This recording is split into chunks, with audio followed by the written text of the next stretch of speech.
అందరికీ నమస్తే అండి. Good morning. ఈనాడు, ఆంధ్రజ్యోతి, సాక్షి, ఆంధ్రప్రభ 4 వార్తాపత్రికల్లో వచ్చిన వార్తలు, వాటి ఉద్దేశాలు, ముఖ్యమైన అంశాలన్నీ కూడా మనం ఈ వీడియోలో ఒక అరగంట పాటు ఉన్నట్టు చెప్పుకుందాం. కంటెంట్ నచ్చితే సబ్స్క్రైబ్ చేసుకోండి. అన్నిటికంటే ముఖ్యంగా లైక్ చేయాలండి. మీరు ప్రతి ఒక్కరూ కూడా వీడియో చూస్తున్న ప్రతి ఒక్కరూ లైక్ చేయండి. మీరు చేసే ప్రతి లైకు ఇంపార్టెంటే. నేను చెప్పిన రోజు ఖచ్చితంగా లైక్ చేస్తున్నారు. నేను చెప్పకపోతే పెద్దగా చేయట్లా. ఈ వీడియోకి 15,000 లైక్స్ టార్గెట్ పెట్టాను. మీరు చూడండి, ప్రతి ఒక్కరు లైక్ చేయండి. ఎందుకంటే లైక్స్ ఆధారంగానే యూట్యూబ్ ఆల్గారిథం పనిచేస్తుందని నేను గతంలో చాలాసార్లు చెప్పాను. ఒక వీడియోకి లైక్స్ ఎక్కువ వస్తుంటే యూట్యూబ్ ఆ వీడియోని కాస్త ఆటోమేటిక్గా ఆర్గానిక్ వేలో ప్రమోట్ చేస్తుంది. అందుకే నేను అన్నిసార్లు చెప్తుంటా. సరే, తర్వాత నేను ఈనాడు ఆంధ్రజ్యోతిలో ఒక టాప్ వార్త ఏంటంటే, కుట్రదారు జగనే అమలు చేసింది వైవి సుబ్బారెడ్డి కుమారుడు విక్రాంత్ రెడ్డి. అక్రమ కేసులు పెట్టి జైలుకు పంపుతామని బెదిరించారు. కాకినాడ సీపోర్టు సెజ్లోని 3,609 కోట్ల వాటాలు బలవంతంగా లాక్కున్నారు. వారిచ్చినంత తీసుకొని సంతకాలు చేయాలని ఒత్తిడి తెచ్చారు. ఈ వాటాలన్నీ జగన్కేనని విక్రాంత్ రెడ్డే చెప్పారు. అతను చెప్పింది చేయాలంటూ జగన్ ఆదేశించారు. తప్పుడు ఆడిట్ నివేదికతో బెదిరించి వాటాలు అరవిందోపురం. కేవీ రావు ఫిర్యాదుతో సిఐడి కేసు నమోదు. వైకాపా హయాంలో నాటి ముఖ్యమంత్రి జగన్మోహన్ రెడ్డి దాష్టీకాలు, దోపిడీని కళ్ళకు కట్టే మరో ఉదంతం వెలుగు చూసింది. కాకినాడ పోర్టు సెజ్లోని 3,600 కోట్ల విలువైన వాటాను కారు చౌకగా కొట్టేయడానికి జగన్ కుట్ర పనితే, దాన్ని ఆయన బాబాయ్ వైకాపా ఎంపీ వైవి సుబ్బారెడ్డి కుమారుడు విక్రాంత్ రెడ్డి తూచా తప్పకుండా అమలు చేసిన వైనం బాధితుడి ఫిర్యాదుతో బయటపడింది. మీతో పాటు మీ కుటుంబ సభ్యులపైన అక్రమ కేసులు పెడతామని, అరెస్ట్ చేసి జైలుకు పంపిస్తామని, మీ వ్యాపారాలను ముయ్యించేస్తామని తనను బెదిరించి ఒత్తిడి చేసి కాకినాడ సీపోర్ట్ లిమిటెడ్లోని 2,500 కోట్ల విలువైన వాటాలను 494 కోట్లకు, కాకినాడ సెజ్లోని 1,109 కోట్ల విలువైన వాటాలను 12 కోట్లకు బలవంతంగా అరవిందో సంస్థకు బదలాయించుకున్నారని బాధితుడు కర్ణాటి వెంకటేశ్వరరావు కేవీ రావు సిఐడికి ఫిర్యాదు చేశారు. ఈ మేరకు సిఐడి కేసు నమోదు చేసింది. మొత్తంగా 3,000 కోట్ల మేరకు దోచుకున్నారని ఎఫ్ఐఆర్లో పేర్కొంది. నేరపూరిత బెదిరింపు ఐపీసీ 506, బెదిరింపు ఐపీసీ 384, మోసం ఐపీసీ 420, నేరానికి ప్రేరేపించడం ఐపీసీ 109, ఫోర్జరీ ఐపీసీ 467, నేరపూరిత కుట్ర 120B, వ్యవస్థీకృత నేరం బిఎన్ఎస్ 111 సెక్షన్ల కింద అభియోగాలు నమోదు చేసింది. జగన్మోహన్ రెడ్డి గారి మీద, విక్రాంత్ రెడ్డి మీద. A1 ఏమో వైవి సుబ్బారెడ్డి గారి కుమారుడు Vikrant Reddy, A2 Vijayasai Reddy, A3 Sharathchandrareddy, A4 PKF Sridhar, A5 Aurobindo reality infrastructure limited. So దీనిలో జగన్మోహన్ రెడ్డి గారిని కూడా చేరుస్తారు. సో ఇది సారాంశం అండి. నేను మరి ఇది రాశారు కదా, ప్లస్ ఆంధ్రజ్యోతిలో కూడా అదే రాశారు. బెదిరించి భయపెట్టి కొట్టేశారు. కాకినాడ పోర్టు సెజ్లను మా నుంచి లాక్కున్నారు. సిఐడికి వాటి యజమాని కేవీ రావు ఫిర్యాదు. నాడు కుట్రపూరితంగా తనిఖీల నాటకం. 994 కోట్లు ఎగ్గొట్టినట్టు తప్పుడు నివేదిక. వైవి తనయుడు విక్రాంత్తో మాట్లాడాలని సాయిరెడ్డి ఫోన్. వాటాలు వదులుకోకుంటే జైలుకే అన్న విక్రాంత్. పోర్టులో 2,500 కోట్ల విలువైన మా వాటాకు 494 కోట్లు పెద్ద మనసుతో ఇచ్చేశామని జగన్కు విక్రాంత్ కబుర్లు.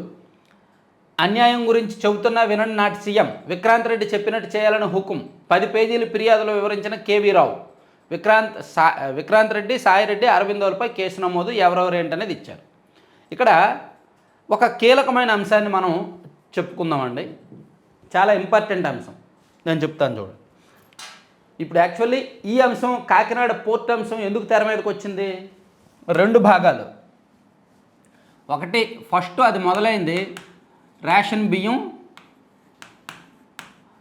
అక్రమ రవాణా కదా. ఇది విషయం తెర మీదకి వచ్చింది. సో ఇప్పుడు అది ఎలా మారింది? కాకినాడ పోర్టు అక్రమంగా రాయించుకున్నారని.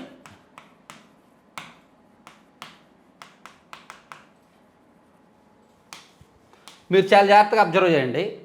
రేషన్ బియ్యం అక్రమ రవాణా చేస్తున్నారు, అక్రమంగా వేల టన్నులు, లక్షల టన్నులు వెళ్ళిపోతున్నాయి విదేశాలకు, స్మగ్లింగ్ చేసేస్తున్నారు, అది ఇది అని చెప్పి దీని మీద హడావుడి చేసి కొంచెం హైప్ ఇచ్చి సీజ్ ద షిప్ అని డిప్యూటీ సీఎం పవన్ కళ్యాణ్ గారే చెక్ చేసి మొత్తం అక్కడ జరుగుతున్న అక్రమాలన్నింటినీ కూడా తెర మీదకు తీసుకొచ్చి రాష్ట్రంలో ఒక చర్చనీయాంశం అయ్యేలా చేశారు.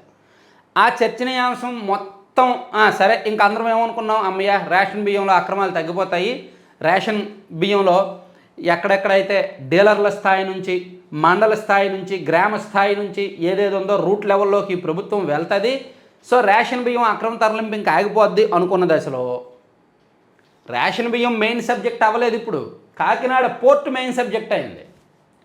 కాకినాడ పోర్టు జగన్మోహన్ రెడ్డి గారు బలవంతంగా రాయించేసుకున్నారు కాబట్టే ఈ రేషన్ బియ్యం అటు నుంచి వెళ్ళిపోతున్నాయి అని ఇప్పుడు మొదలుపెట్టారు. అంటే ఈ స్కామ్ని దీన్ని బాగా తెర మీదకి తీసుకొచ్చి ఇటు మళ్లించారు కాకినాడ పోర్టు మీద. నేను ఇక్కడ కాకినాడ పోర్టు అక్రమంగా రాయించుకోవడాన్ని సమర్థించట్లా, కానీ ఇప్పుడు దీని మేనేజ్మెంట్ మార్చేయాలి, వాళ్ళ మీద కేసులు నమోదు చేయాలి. జగన్మోహన్ రెడ్డి గారు అండ్ బ్యాచ్ మీద కేసులు నమోదు చేస్తారు. ప్లస్ కాకినాడ పోర్టు ఏదైతే ఉందో అది మళ్ళీ పాత వాళ్ళ చేతికి ఇచ్చేయడమో లేదంటే కొత్త యాజమాన్యం చేతికో ఇచ్చేయాలి. అలా ఇచ్చేసిన తర్వాత ఇది మర్చిపోతారు జనం, రేషన్ బియ్యం అంశాన్ని మర్చిపోతారు. కావాలంటే చెక్ చేసుకోండి. అసలు రేషన్ బియ్యం అక్రమాల మీద అక్కడ ఎక్స్పోర్టర్స్ ఎవరున్నారు, వాళ్ళ మీద ఏమైనా కేసులు నమోదు చేశారా? ఇప్పుడు నిజంగా రేషన్ బియ్యం అక్రమాలు తగ్గించాలి అంటే ఇది రెండూ కూడా దర్యాప్తు జరగాలి ప్యారలల్గా. దీన్ని వదిలేయకూడదు, దీన్ని దర్యాప్తు చేస్తున్నాం కదని చెప్పి దీన్ని వదిలేయకూడదు. ఇది జరగాలి. అక్కడ ఉన్న ఎక్స్పోర్టర్స్ దాదాపుగా 40 కంపెనీలు ఉన్నాయి, వాళ్ళందరి మీద కేసులు నమోదు చేయాలి. వాళ్ళలో ఎవరెవరు పీడిఎస్ రైస్ ఎక్స్పోర్ట్ చేస్తున్నారో వాళ్ళందరినీ పట్టుకోవాలి. కానీ ఇది కాదు, ఇది సబ్జెక్ట్ అవ్వలేదు, ఇప్పుడు ఇది సబ్జెక్ట్ అయింది.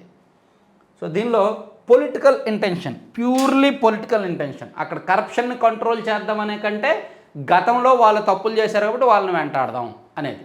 అయితే నేను ఇక్కడ ఇంకో విషయాన్ని చెప్తా, ఆధారాలు లేకుండా మాట్లాడకూడదు, నెక్స్ట్ వీడియోలో చెప్తాలే.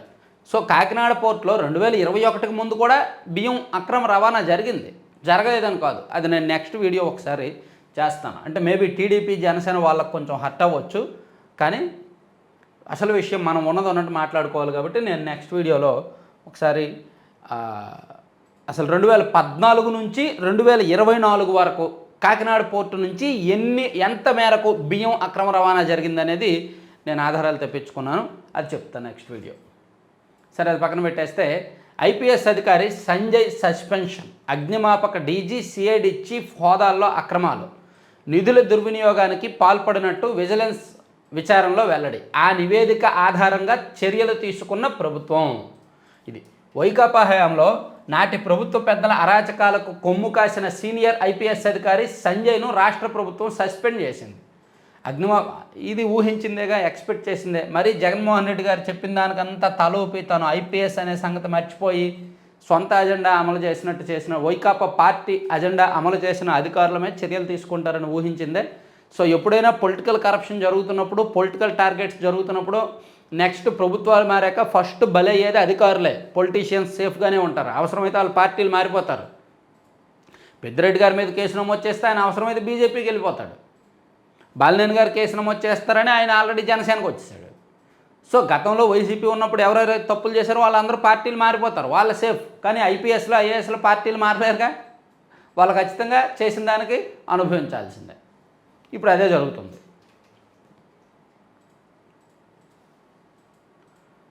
అరబిందోకు అదనంగా 175 కోట్లు 104 సేవల కింద ఒక్కో వాహనంపై నెలకు సగటున 60,000 కోట్ల వరకు లాభం. నాటి జగన్ ప్రభుత్వం అవ్యాజమైన ప్రేమ లెక్కలు బయటకు తీసిన ఎన్డీఏ ప్రభుత్వం. నగదు లభ్యత లేక నిర్వహణ నుంచి తప్పుకుంటున్నట్టు యాజమాన్యం వెల్లడి. సో అరబిందో ఇచ్చినప్పుడే ఆ రేషన్ ఈ 104, 108 అనేది అరబిందోకి ఇచ్చినప్పుడే దీనిలో ఏదో తతంగం జరుగుద్దని అప్పట్లోనే అనుమానించాం. అదే తతంగం, వాళ్ళకి ఎక్కువ రేట్ ఇచ్చారు, బయట ఉన్న మార్కెట్ రేట్ కంటే ఎక్కువ ఇచ్చారు. అంతకుముందు జీవీకేకి ఇచ్చిన దానికంటే ఎక్కువ రేటు అరబిందోకి ఇచ్చారనమాట. జీవీకేకి 1,21,000 ఇస్తే 1,31,000 ఇస్తే అరబిందోకి 2 లక్షలకు పైగా ఇచ్చారు. అలా అప్పనంగా కట్టబెట్టారు. అలా కట్టబెట్టి ఇలా దోచుకున్నారనమాట. అరబిందో అంటే విజయసాయిరెడ్డి గారి అల్లుళ్ళది, అందుకే మొత్తం వాళ్ళ చేతుల్లోకి వెళ్ళింది. తర్వాత మరి ఇంత అలసత్వమా? జల్ జీవన్ మిషన్పై ఇంకా డిపిఆర్లు రూపొందించరా? అధికారుల తీరుపై సీఎం చంద్రబాబు అసహనం. 6 నెలల ప్రగతిపై నివేదికలు ఇవ్వాలని మంత్రులకు ఆదేశం. పథకాల అమలు బాధ్యత వారిదేనని స్పష్టం. అధికారుల అలసత్వం, ఉదాసీనత వల్ల జల జీవన్ మిషన్ వంటి కేంద్ర పథకాలను వినియోగించుకోవడంలో రాష్ట్ర ప్రభుత్వం విఫలమైందని ముఖ్యమంత్రి చంద్రబాబు తీవ్ర అసహనం వ్యక్తం చేశారు. ఈ పథకం కింద కొన్ని రాష్ట్రాలు కేంద్రం నుంచి 40-50 వేల కోట్లు తెచ్చుకుంటే ఆంధ్రప్రదేశ్ ఇంకా డిపిఆర్లు కూడా సిద్ధం చేసుకోలేని దుస్థితిలో ఉండడం ఏంటని అధికారులను నిలదీశారు. సో గత ప్రభుత్వం వైఫల్యాల కారణంగా, వాళ్ళకి తెలియని కారణంగా ఇదంతా జరిగింది. తర్వాత బుడిబుడి అడుగుల హైడ్రోజన్ కార్లు పర్యావరణ హిత చర్యలపై ప్రపంచం దృష్టి 2030 కల్లా భారీగా తయారయ్యే అవకాశం అంటండి. ప్రపంచవ్యాప్తంగా నగరాల్లో వాయు కాలుష్యం పెరుగుతున్న నేపథ్యంలో పర్యావరణాన్ని పరిరక్షించే కార్లపై ఆసక్తి పెరుగుతుంది. ఇందులో భాగంగా హైడ్రోజన్ ఇంధన కార్ల మీద వచ్చే అవకాశం ఉంది. 2030 నాటికి ఎక్కువ వస్తాయంట. తర్వాత ఎవరు చంపారు, ఎవరు చంపించారు? 4 ఏళ్ల కిందట అవనగడ్డలో డాక్టర్ కోట శ్రీహరి దారుణ హత్య. ఇప్పటి వరకు ఈ కేసు ఛేదించిన పోలీసులు. నాటి వైకాపా ప్రజాప్రతినిధి, ఆయన అనుచరుడిపై ప్రధాన ఆరోపణలు. దర్యాప్తును నీరుగారు చేసిన నాటి ఎస్పీ రవీంద్రనాథ్ బాబు, సిఐ రవికుమార్. సిఐడికి కేసు అప్పగించాలని ఇటీవల కూటమి ప్రభుత్వం నిర్ణయం. ఇప్పటి వరకు దర్యాప్తే మొదలుపెట్టని సిఐడి. తీగలాగితే అసలు పెద్దల హస్తం బయటపడే అవకాశం. పాపం సిఐడి చేతికి ఎన్ని ఇస్తారండి? ఎన్ని కేసులను ఇస్తారు సిఐడి చేతికి? వాళ్ళైనా ఖాళీగా ఉండాలిగా. వాళ్ళైనా దేని మీద దృష్టి పెడతారు? వైకాపా ప్రభుత్వ హయాంలో కృష్ణా జిల్లా అవనగడ్డలో అత్యంత కిరాతకంగా హత్యకు గురైన డాక్టర్ కోట శ్రీహరి కేసును 4 ఏళ్ళు అవుతున్న పోలీసులు ఇప్పటికీ ఛేదించలేదు. ఆయన్ని ఎవరు చంపారు, ఎందుకు చంపించారు? అక్కడ వైఎస్ఆర్ కాంగ్రెస్ పార్టీలో కీలకంగా ఉన్న ప్రజాప్రతినిధి హస్తం ఉంది. అతనికి రాజకీయంగా అంటే లోపాయకారిగా కొన్ని అంశాలు ఉన్నాయి. కీలక ప్రజాప్రతినిధి, ఆయన ప్రధాన అనుచరుడికి ప్రత్యక్ష ప్రమేయం, అవనగడ్డలో పనిచేసిన నాటి పోలీసు అధికారి సహకారం ఉన్నాయన్న ఆరోపణలు ఉన్నాయంట.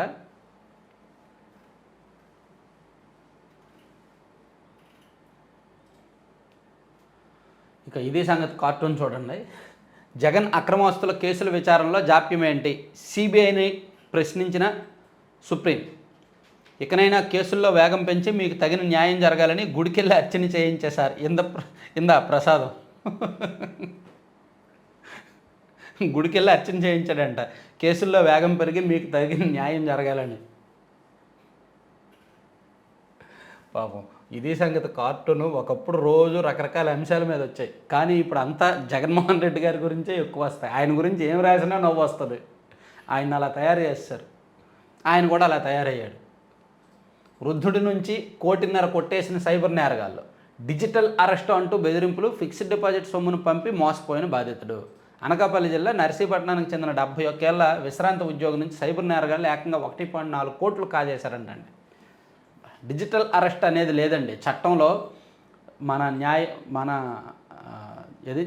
మన రూల్ ఆఫ్ లాలో కానీ, లేదా మన న్యాయపరమైన అంశాల్లో కానీ, చట్టపరమైన అంశాల్లో కానీ ఎక్కడ కూడా డిజిటల్ అరెస్ట్ అనేది లేదు అని పోలీసులు అనేక సార్లు చెప్తున్నారు. సో ఎవరైనా మీకు ఫోన్ చేసి, వీడియో కాల్ చేసో, జూమ్ కాల్లోకి వచ్చో, లేదంటే వాట్సాప్ కాల్ చేసో, ఏదో ఒకటి చేసి మిమ్మల్ని డిజిటల్ అరెస్ట్ చేసాము, మీరు ఎక్కడికి కదలొద్దు, మీరు అక్కడే ఉండండి, మీ చుట్టూ నిఘా ఉందని చెప్పినా పట్టించుకోవద్దు. కాల్స్ కట్ చేసేయండి.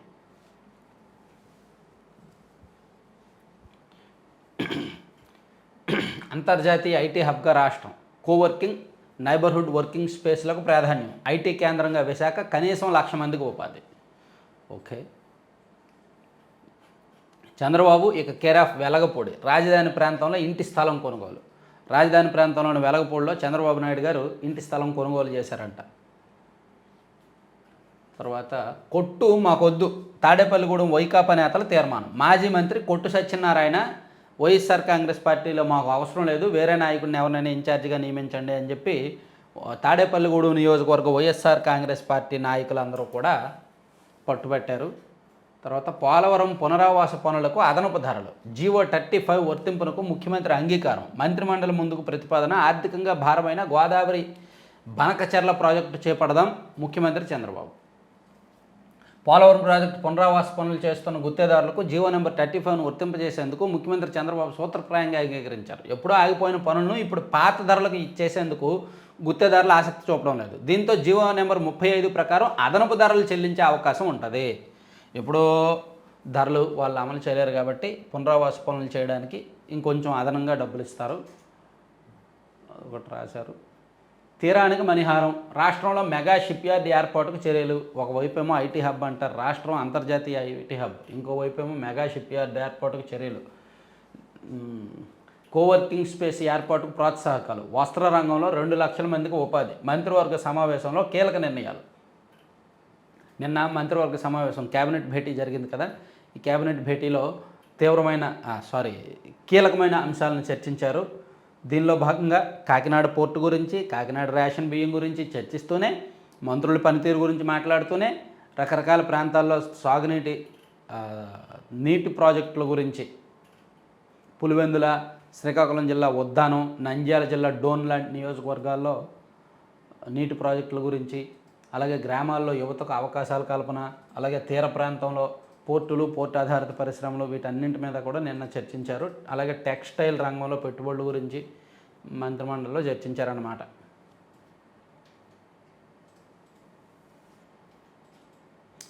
ఇల్లాలి చాకచక్యంతో సైబర్ మోసం భగ్నం. బాధితుల భార్య గుట్టుగా డైల్ 100కు ఫోన్, పోలీసులు రావడంతో కాల్ కట్ చేసింది సైబర్ నేరగాళ్లు.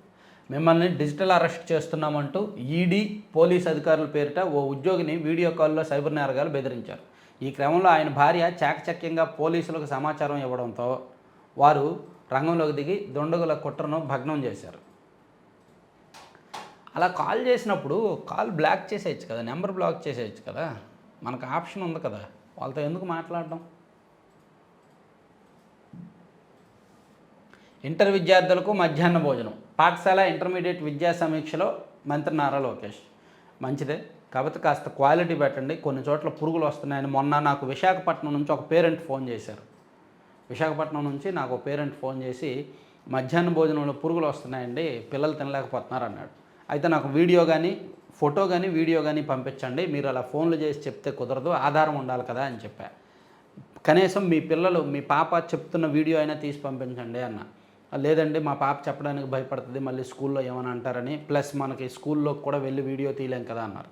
ఆధారం లేకుండా మనం ఏమి చేయలేమని చెప్పారు. సో ఇచ్చిన బియ్యం, ఇచ్చిన ఫుడ్ ఏదో నాణ్యంగా పెట్టండి, సరిపోద్ది.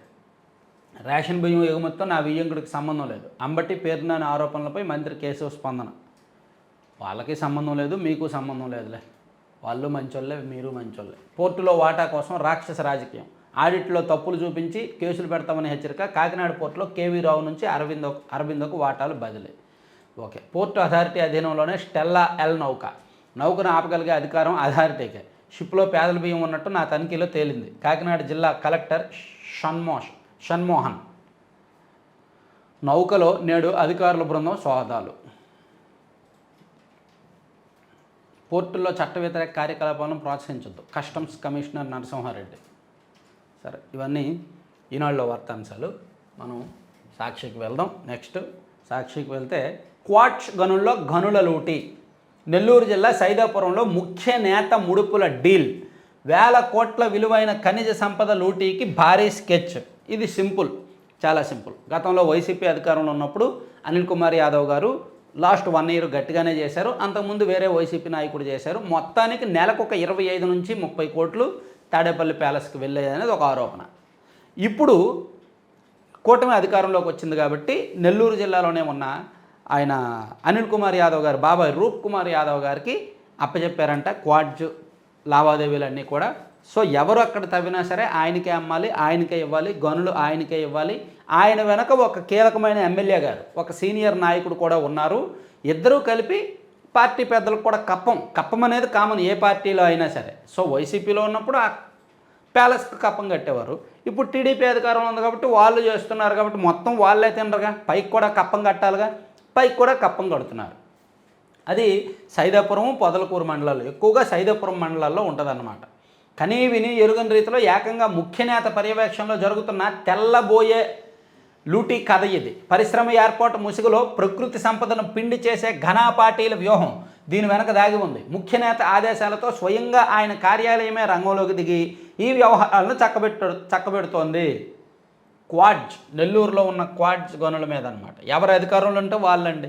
సిలికా శాండ్ అయినా, క్వార్ట్జ్ అయినా, గ్రానైట్ అయినా, ఏదైనా అలా తయారైంది మన రాష్ట్రం. దొంగలు ఊర్లు పంచుకుంటున్నారు అంతే. Diversion drama utter flop. Chandrababu డైరెక్షన్లోనే పవన్ నాదెండ్ల ద్వయం రాద్ధాంతం. ప్రభుత్వ ఆధ్వర్యంలో యాంకరేజ్ పోర్టు నుంచే బియ్యం ఎగుమతి. సమగ్ర తనిఖీల తర్వాతే షిప్పుల్లోకి బియ్యం లోడింగ్. ఇదంతా ఏదో వీళ్ళు రాసుకున్నారులే కానీ, వీళ్ళ వర్షనీళ్ళు రాసుకున్నారులే కానీ ఇదంతా కాదు అసలు. వీళ్ళు బయట పెట్టాల్సిన అంశం.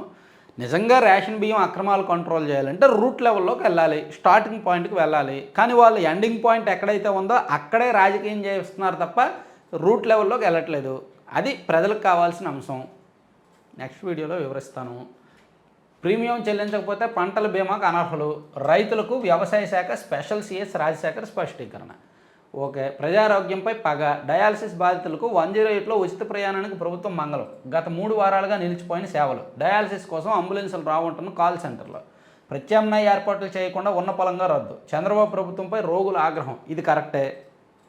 డయాలసిస్ పేషెంట్లు ఆటోల్లోనో బస్సుల్లోనో తిరగాల్సి వస్తుంది. అంబులెన్స్లు ఆపేశారు, అంబులెన్స్ సేవలు ఆపేశారు. నాకు మొన్న డయాలసిస్ రోగులు ఒక ఇద్దరు మెసేజ్ పెట్టారు. అది కరెక్టే, వాస్తవమే. తర్వాత రాజ్యసభ రేసులో బడాబాబులు. మరి మీరు అధికారంలో ఉన్నప్పుడు పరిమళ నత్వాని గారికి ఇచ్చారు, ఆయనకంటే బడాబాబులు ఏంటి వీళ్ళు? ప్రలోభాలకు లొంగి 3 స్థానాలకు నేతలు రాజీనామా. ఒక స్థానంలో తిరిగి బేదా మస్తాన్ రావుకి ఇచ్చేందుకు కుదిరిన డీల్. మరొకటి లాబీయిస్ట్ సానా సతీష్కు దాదాపుగా ఖరారు. రేసులో మాజీ ఎంపీ గల్లా జయదేవ్, కంభంపాటి 3 స్థానాల్లో ఒకటి బీజేపీకి కేటాయించే అవకాశం. సో సానా సతీష్కి ఇస్తే అంతకన్నా వర్స్ట్ రాజకీయం ఇంకోటి ఉండదు. సో ఏం జరుగుతుందో చూద్దాం. పీపీపీ విధానంలో 5 టెక్స్టైల్ పార్కులు.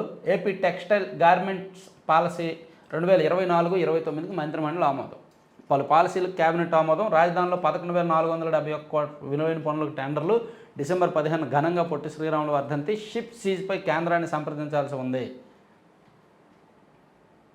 ప్రజా సమస్యలే అజెండా. పార్టీ అధ్యక్షుడు వైఎస్ జగన్ అధ్యక్షతన నేడు వైఎస్ఆర్సీపీ కీలక సమావేశం. సూపర్ 6తో సహా కూటమి ప్రభుత్వం హామీల ఎగవేతపై చర్చ. సమస్యల పరిష్కారంలో ప్రభుత్వ వైఫల్యాలపై సమీక్ష. సమస్యల పరిష్కారం ఏమి ఉండదు, ఈ కబుర్లన్నీ చెప్తారు. ఏంటది, జగన్ పలావ్ పెట్టాడు, చంద్రబాబు బిర్యానీ పెడతానన్నాడు, దానికి లొంగి ఆ కబుర్లన్నీ ఆ స్క్రిప్టే చదువుతారు. అది బట్టి పట్టేశారు ఆ స్క్రిప్టు. ఆ స్క్రిప్టే చెప్పడం తప్ప మీటింగ్ ఉండదు, రివ్యూ ఉండదు, అభిప్రాయ సేకరణ ఉండదు, వాళ్ళతో మాట్లాడించడం ఉండదు, నిజాయితీ ఉండదు, నిప్పు ఉండదు. అతి మంచోడిని, అతి నిజాయితీనో సత్తనము, వీలైతే మీరైనా సాల్వా కప్పండి అనే కబుర్లు చెప్పడానికి ఆ మీటింగులు.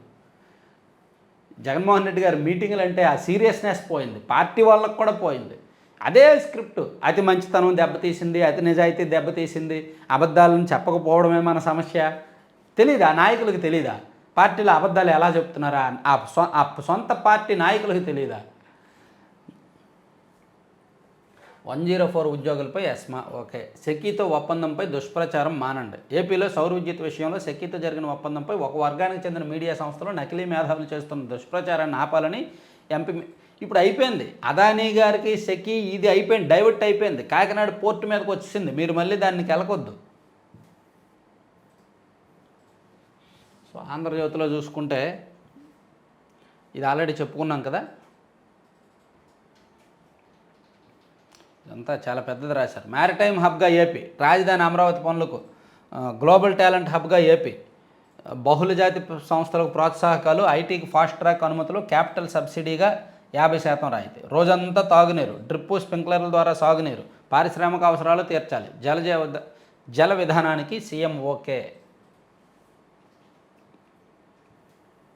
చదవడానికి ఎంత బాగుంటాయో ఇవన్నీ. మ్యారిటైమ్ హబ్గా ఏపీ, గ్లోబల్ టాలెంట్ హబ్గా ఏపీ, ఐటీ హబ్గా ఏపీ, చదవడానికి చాలా బాగుంటాయి. పట్టాలున్నా పత్తాలేరు. ఇళ్ల పట్టాల పథకంలో జగన్మాయ. 28 లక్షల మందికి స్థలాలు ఇచ్చినట్టు గొప్పలు. ఇప్పటికీ డీడ్లు తీసుకొని 9.2 లక్షల మంది. వారంతా బినామీలు, వైసీపీ కార్యకర్తలైనా? గుట్టు రొట్టవుతుందని గప్చుప్ అయ్యారా? అనర్హుల ఎంపికపై భారీగా ఫిర్యాదులు. 6.5 లక్షల మంది ఇతర పథకాల లబ్ధిదారులు. వారిని తమ ఖాతాల్లోనే కలుపుకున్న జగన్.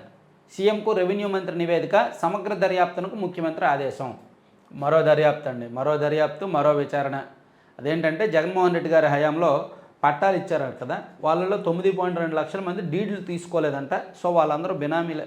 వైసీపీ నాయకులు వాళ్ళు ఒక్కొక్కరు 3 4 తీసుకున్నారనమాట. సో అదంతా ఇప్పుడు బయటకు వస్తున్నాయి. సిఐడి మాజీ చీఫ్ సంజయ్ సస్పెన్షన్. నిధుల మళ్లింపుపై ప్రభుత్వం చర్యలు. ఎస్సీ ఎస్టీ సదస్సుల పేరిట స్వాహ.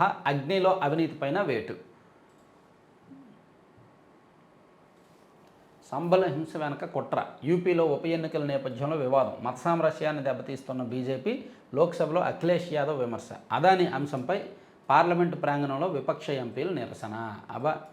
అదానీ గారి అంశం మీద జేపీసీ వేయాలనేది వాళ్ళ. ఇకపై 4 నామినీలు, బ్యాంకు ఖాతాదారులకు వెసులుబాటు, బ్యాంకింగ్ చట్టాల సవరణ బిల్లుకు లోక్సభ ఆమోదం. ఓకే. తర్వాత సిఐడి మాజీ చీఫ్ సంజయ్ సస్పెన్షన్. స్వర్ణ దేవాలయానికి కాపలాదారుగా సుఖ్బీర్, మెడలో పలక చేతిలో ఈటుతో శిక్షను అనుభవించిన మాజీ డిప్యూటీ సీఎం. పంజాబ్ మాజీ ఉప ముఖ్యమంత్రి, శిరోమణి అకాలీదళ నాయకుడు 62 ఏళ్ల సుఖ్బీర్ సింగ్ బాదల్ సిక్కుల అత్యున్నత విచారణ సంఘం అకాల్ తఖ్త్ తీర్పును శిరసావహించారు. సుఖ్బీర్ అధికారంలో ఉన్న సమయంలో చేసిన తప్పులపై విచారణ జరిపిన అకాల్ తఖ్త్ ఆయన్ను దోషిగా నిర్ధారించింది. ఆయన తప్పులను సుఖ్బీర్ కూడా అంగీకరించారు. ఈ నేపథ్యంలో అకాల్ తఖ్త్ సుఖ్బీర్కు, మాజీ మంత్రులకు పలు శిక్షలు విధించింది. భయపెట్టి 1.4 కోట్లు స్వాహా. ప్రభావతికి ముందస్తు బెయిల్ ఇవ్వవద్దు, ఇంప్లీడ్ పిటిషన్లో కోరిన రఘురామకృష్ణరాజు. తదుపరి విచారణ 9కి వాయిదా. గంజాయి విక్రయాలపై ఉక్కుపాదం. 1972కు ఫోన్ చేసి సమాచారం ఇవ్వండి, ప్రజలకు ఈగల్ చీఫ్ ఆర్కే రవికృష్ణ పిలుపు. ఓకే, ఇవన్నీ ఆంధ్రజ్యోతుల అంశాలు. ఆంధ్రప్రభ చూసుకుంటే సిఐడి చేతికి బియ్యం స్కామ్ కాదయ్యా బాబు, బియ్యం స్కామ్ను వదిలేశారు, పోర్టు స్కామ్ని ఇచ్చేస్తారు. పోర్టు ఎవరి చేతిలోకి వెళ్ళింది, పోర్టు ఎందుకు మేనేజ్మెంట్ మారింది అనేది అది సిఐడికి ఇస్తారు. బియ్యం స్కామ్ ఇస్తే మంచిదే కదా, బియ్యం స్కామ్ ఎవరు?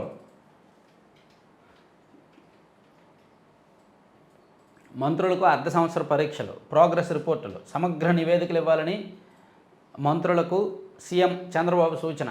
మంత్రుల పనితీరుని సమీక్షించి ఈ నెల 12న సీల్డ్ కవర్లో ప్రోగ్రెస్ రిపోర్ట్లు అంట. ఓకే.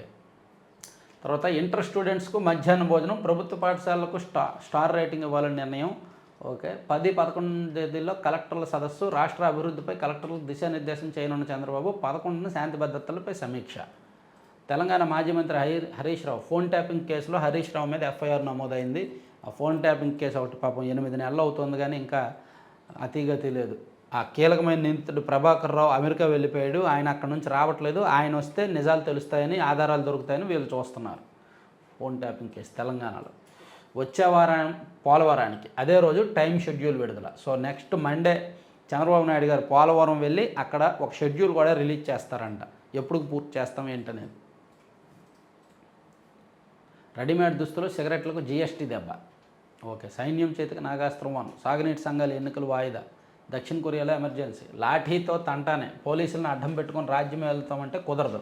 2020 అమెరికా అధ్యక్ష ఎన్నికల ఫలితాలే ఉదాహరణ. పాలకులు ఆ తప్పులు సరిదిద్దుకోవాలని నిపుణుల సూచన. కావలి సబ్ రిజిస్ట్రార్ పోస్టు 2 కోట్లకు వేలం. గతంలో పనిచేసి వెళ్ళిన ఘనుడికే తిరిగి పోస్టింగ్. కమిషనర్ కార్యాలయంలో చక్రం తిప్పిన ఉన్నతాధికారి. నేడో రేపో నియామక ఉత్తర్వులు. కావలి ఒక్కటేనేంటి రాష్ట్రం అంటే వీళ్ళకి కావలి పక్కగా తెలిసింది కాబట్టి రాశారు. రాష్ట్ర వ్యాప్తంగా సబ్ రిజిస్ట్రార్ పోస్టులు మినిమం ₹1 కోటి ఉంటుంది. ఇప్పుడు అమరావతి రాజధాని పరిధిలో అయితే సబ్ రిజిస్ట్రార్ పోస్ట్ కావాలంటే 5 కోట్లు. విశాఖపట్నంలో సబ్ రిజిస్ట్రార్ పోస్ట్ కావాలంటే 3 కోట్లు. అంత చెల్లిస్తేనే ఆ పోస్టింగ్ ఇస్తారు. ఎందుకంటే బోల్డ్ కమిషన్, బోల్డ్ అంత వాటా. అవురా, మహారాజకీయాల మీద కార్టూన్ చూడండి. సీఎం కుర్చీ చిన్నది, డిప్యూటీ సీఎం కుర్చీలు పెద్ద వేశారు. దేవేంద్ర ఫడ్నవీస్, అజిత్ పవార్, ఏక్నాథ్ షిండే. అందుకని వీళ్ళిద్దరికి పెద్ద కుర్చీలు వేశారనమాట. సో ఇంకా ఈనాడులో లోపల పేజీల్లో ఇంకా ఏమైనా ఉన్నాయా చూద్దాము. అదానిపై జేపీసీ విచారణ జరపాల్సిందే. లోక్సభలో గలమెత్తిన విపక్షం వాకౌట్. వీళ్ళు జరపరు, అదంతా అయ్యేది కాదు. కృత్రిమ మేధతో పనిచేసే కళ్ళజోడు, యూపీ యువకుడి ఆవిష్కరణ. బాగుందండి.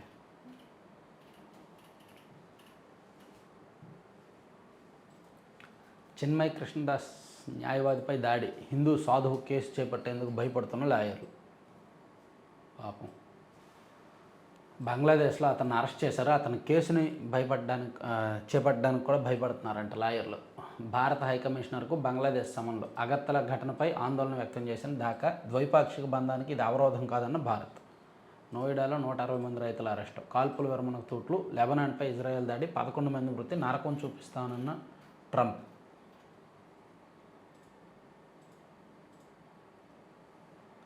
ఓకే, ఇవ్వండి 4 పత్రికల్లో ఉన్న వార్తాంశాలు మరిన్ని కీలకమైన అంశాలతో మళ్ళీ మనం నెక్స్ట్ వీడియోలో కలుద్దాం. Thank you very much. చివరి వరకు చూసిన వాళ్ళు వెంటనే లైక్ చేయండి. మీరు చేసే ప్రతి లైక్ ఇంపార్టెంటే.